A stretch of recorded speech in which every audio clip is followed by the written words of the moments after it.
কলিঙ্গ বললেই আপনার কি মনে পড়ে? কেন, প্রাচীন ভারতের কলিঙ্গ রাজ্য, অঙ্গ বঙ্গ কলিঙ্গ, সেই কলিঙ্গ যেখানে সম্রাট অশোক কলিঙ্গের যুদ্ধ লড়েছিল। কিন্তু কলকাতার মধ্যে যে একটা কলিঙ্গ ছিল, তেমন কথা শুনেছেন কখনো? একবার এই ম্যাপটা দেখুন। এটা হলো 18 শতকে তৈরি হওয়া মার্ক উডের তৈরি ম্যাপ। ম্যাপটা ভালো করে দেখলে বুঝতে পারবেন যে আজকের free school street, Ripon street, এই সমস্ত অঞ্চলটা জুড়েই ছিল সেকালের সেই কলিঙ্গ। নামটা অবশ্য শুরুতে ঠিক কলিঙ্গ ছিল না, ছিল কলিম্ব। কলিম্ব নামের একটা গ্রাম। পরবর্তীকালে অপভ্রংশের ফলেই নামটা হয়ে যায় কলিঙ্গ।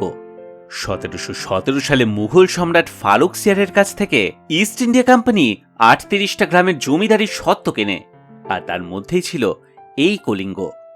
ব্রিটিশদের আগমন এবং কলকাতার নগরায়নের সাথে সাথেই এই অঞ্চলে একটা বাজার বসে যায়, আর তার মালিক ছিলেন ফ্রান্সিস ডি মেলো। স্থানীয় লোকে অবশ্য একে চিনত ভিস্তিপাড়া নামে। শোনা যায় যে যখন প্রথম ইউরোপিয়ান মহিলারা কলকাতায় আসা শুরু করে, তাদের মধ্যে অনেকেই এই অঞ্চলে একটা যৌনপল্লী করে তোলে, যাকে তারা বলতো white prostitution.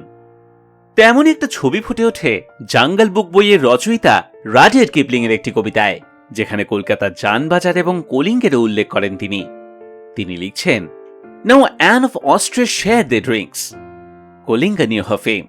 From Ternary in Galicia to Jan Bazar she came to eat the bread of infamy and take the wage of shame. এই হোয়াইট প্রস্টিটিউশনের ফলে আশেপাশের অধিবাসীরা বেশ সমস্যার মুখে পড়ে। পুলিশে তারা অভিযোগও জানায় এর বিরুদ্ধে, কিন্তু ব্রিটিশ সরকার তাকে লিগ্যাল রাইটস না দিলেও সেটাকে তুলে দেওয়ারও বিশেষ চেষ্টা করেনি তারা। তবে কলিঙ্গের সব ইউরোপিয়ান বাসিন্দা যে এই দেহ ব্যবসার সঙ্গে যুক্ত ছিলেন তেমন নয়। এই যেমন ধরুন, একসময় এখানে থাকতেন ভারতবর্ষের প্রথম খবরের কাগজ বেঙ্গল গেজেটের মালিক জেমস অগাস্টাস হিকি, যার নামে আজ ডেকার্স লেনের নাম বদলে রাখা হয়েছে জেমস হিকি সরণি। কখনো আবার এখানে থাকতেন কলকাতার সুপ্রিম কোর্টের জাজ জাস্টিস লেমায়েস্টার। সেকালের সেই কলিঙ্গ বাজার আজ আর নেই, তবে তার পাশের রাস্তাটা, যেটার আগে নাম ছিল কলিঙ্গ বাজার স্ট্রিট, সেটা কালক্রমে কলিঙ্গ থেকে হয়ে গেছে কলিন লেন। এই নিয়েই একটা ছোট্ট প্রশ্ন করে শেষ করি আজকের ভিডিও। কলকাতার সবচেয়ে পুরনো বাঙালিদের ব্যাপটিস্ট চার্চ রয়েছে এই অঞ্চলেই। সেটা তৈরি হয়েছিল 1821 সালে, আর তার নামে কিন্তু আজও রয়ে গেছে সেই পুরনো কলিঙ্গ নামটি। আপনারা কি কেউ বলতে পারবেন আমি কোন চার্চের কথা বলছি? উত্তরটা জানা থাকলে লিখে জানান কমেন্ট সেকশনে। ভিডিওটা কেমন লাগলো সেটাও অবশ্যই লিখে জানাবেন।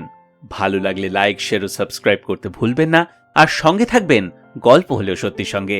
আজকের ভিডিও এতটুকুই রইল, ফিরে আসবো অন্য কোনো গল্প নিয়ে।